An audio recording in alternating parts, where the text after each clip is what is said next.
Shalom Aleichem, Assalamu Alaikum. Welcome to 2 Kings chapter 25, the last chapter of the book, of the series of books, because this is the fourth book of the kingdoms. There are 30 verses in this chapter. Beginning in verse 1, we see in the 10th month, verses in the 10th month, in the 10th day of the month. So they added 10th day. We see here mounds, or I should say mound versus forts.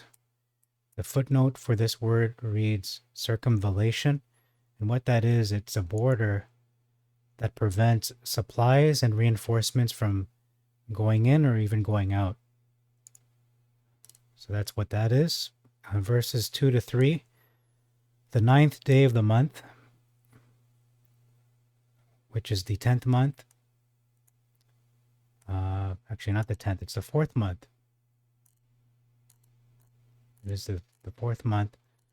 When we look at, the 10th month, you know what? That could be 10th day. It could be 10th day of the 4th month. But it does say 10th month, so who am I to say? Perhaps a lot of time elapsed.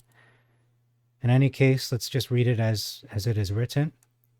On the 9th day of the 4th month in the Masoretic, compared to 9th day of the month. Okay, verse 4.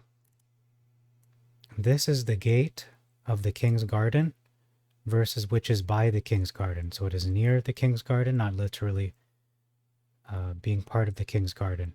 In this case, the gate. Verse 6, he versus they. The he is referring to the king of Babylon himself, versus whoever they are. Verse 7, an addition of brass. Verse 8, who stood before the king, versus a servant of the king. Captain of the guard, the footnote reads chief cook. So that's an interesting note, because I was assuming that these are all military men, but out of nowhere there's a chief cook, so he is not a military man but a culinary man. Verse 9, every house, versus every great man's house. Verse 11, the men who had deserted to the king of Babylon.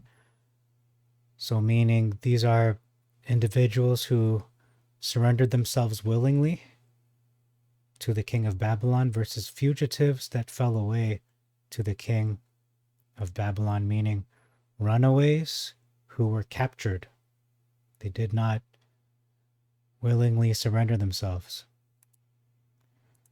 Verse 17, continuous difference.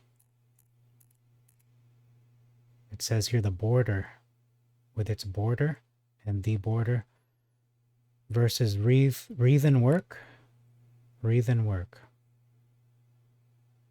network.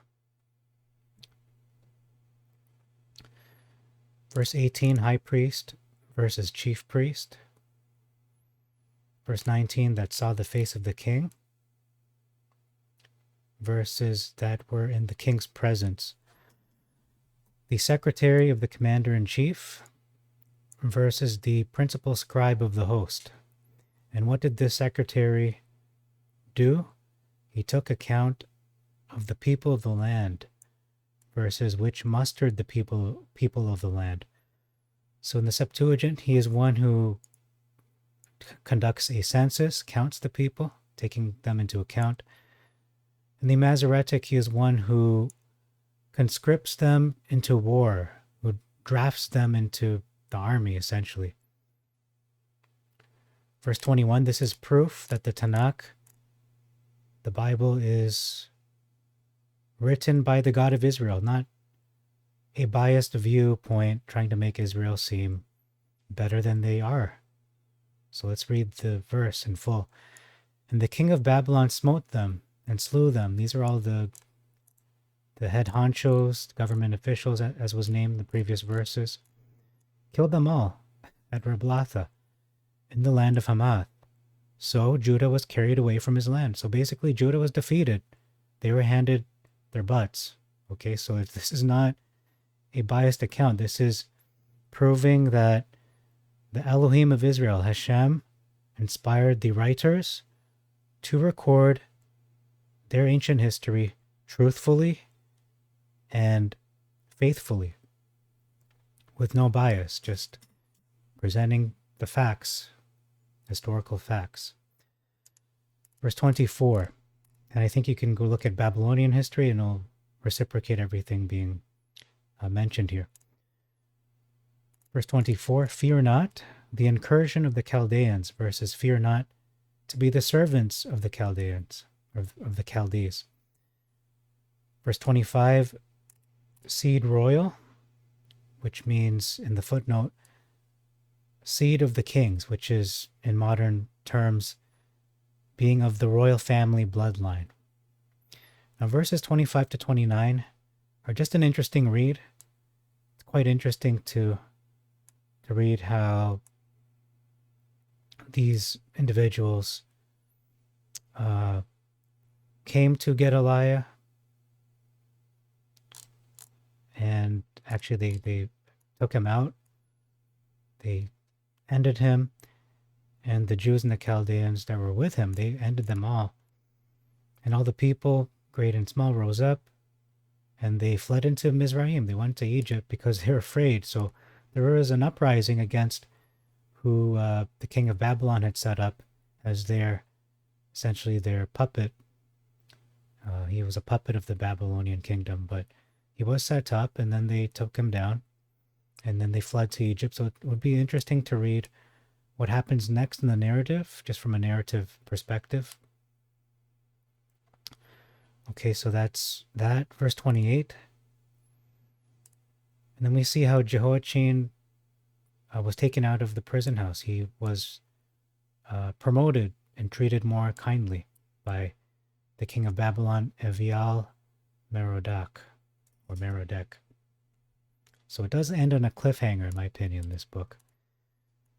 If this was an episodic, series. Verse 28. He spoke kindly to him. The king of Babylon spoke kindly to Jehoiachin, or Jehoiachin, if you want to pronounce it in the Hebrew way. Jehoiachin. The footnote for kindly reads, spoke good things to him, good things with him. Verse 30, the last verse of this book, and we will go on to the summary video. It says, portion, his portion, continual portion, which is a daily ration, but in the Masoretic it is an allowance, which also can mean a ration, food, diet, but this was his daily rate, his daily ration, daily food provision that was given every day, all the days of his life. So that's all for this chapter and this book and this series of books.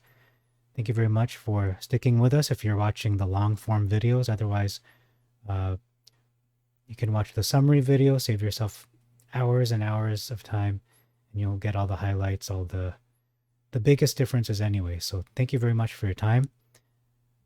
Till next time, we'll see you in the summary video. Shalom Aleichem, Assalamu Alaikum, Irini Mazisu, Pax Vobiscum.